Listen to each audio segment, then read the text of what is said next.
সমগ্র সৃষ্টিগুলি আল্লাহকে সেজদা দেয়, সূর্য আল্লাহকে সেজদা দেয়, চাঁদ আল্লাহকে সেজদা দেয়। নবী বলেন, সাহাবীরা তোমরা কি জানো সূর্য কোথায় যে ডুবে যায়? সাহাবীরা বলেন, আল্লাহু রাসূলু আলাম, আল্লাহ জানে এবং নবী ভালো জানে। আল্লাহ নবী বললেন, সাহাবীরা রে, সূর্য যেতে যেতে আরশে মুআল্লার নিচে যায় আল্লাহকে সেজদা দিয়া সুবহানা রাব্বিল আলা বলে সূর্য পড়তে থাকে, আর সুবহানা রাব্বিল আলা বলে সূর্য তাসবিহ পড়তে থাকে, আর বলে, হে রব, আপনি যদি অনুমতি দেন পৃথিবীবাসীর জন্য আবার আলো নিয়ে ফিরে যাব, আর অনুমতি যদি না দেন আমি আপনার কুদরতি কদমে সেজদায় পড়ে পড়ে কাঁদতে থাকবো। আল্লাহ নবী বললেন, সূর্য থেকে আমার রব অনুমতি দেওয়ার কারণে সকালবেলা তোমরা সূর্যের আলো পাও। কিয়ামতের পূর্ব সময় অনুমতি দেবে না, দেবে না, দেবে না, দেবে না।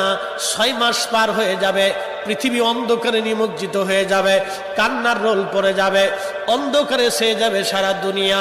মানুষ বলবে, সূর্যের কি হলো? সে কি হারিয়ে গেছে? সূর্য কোথাও খুঁজে পাওয়া যাবে না, আলো পাওয়া যাবে না, অন্ধকারে সারা পৃথিবীতে কান্না বেড়ে যাবে। এবার রব বলবে, সূর্য উঠো। সূর্য পূর্ব দিক থেকে উঠার সময় পাবে না, পশ্চিম দিক থেকে উঠা শুরু হয়ে যাবে সূর্য। আল্লাহ নবী বললেন, তওবার দরজা বন্ধ হয়ে যাবে, আর ওই সময় দক্ষিণ দিক থেকে একটা বাতাস আসবে। সমস্ত ঈমানদার সেই দিন মারা যাবে, কোনো ঈমানদার আর থাকবে না, আল্লাহকে আল্লাহ বলে ডাক দেওয়ার মতো কেউ থাকবে না। আল্লাহ ইসরাফিলকে বলবে, ইসরাফিল সিংহায় ফুঁক দাও। আল্লাহর এই ফেরেশতা সিংহা হাতে নিয়ে মুখের কাছে নিয়ে আল্লাহর আরশে মুআল্লার দিকে তাকায় থাকে, একটা সেকেন্ডের জন্য এদিক আর ওদিক করে না। কখন রব হুকুম দিবে সিংহায় ফুৎকার দেওয়ার জন্য? যখন সিংহায় ফুৎকার দিবে, কুরআন বলতেছে, ইদাস সামাউ ফাতারাত, আকাশ ভেঙ্গে ভেঙ্গে ভেঙ্গে ভেঙ্গে পড়তে থাকবে। ওয়া ইদাল কাওয়াকিবু তাসারাত, সমগ্র নক্ষত্রগুলি ভেঙ্গে ভেঙ্গে ভেঙ্গে ভেঙ্গে পড়তে থাকবে।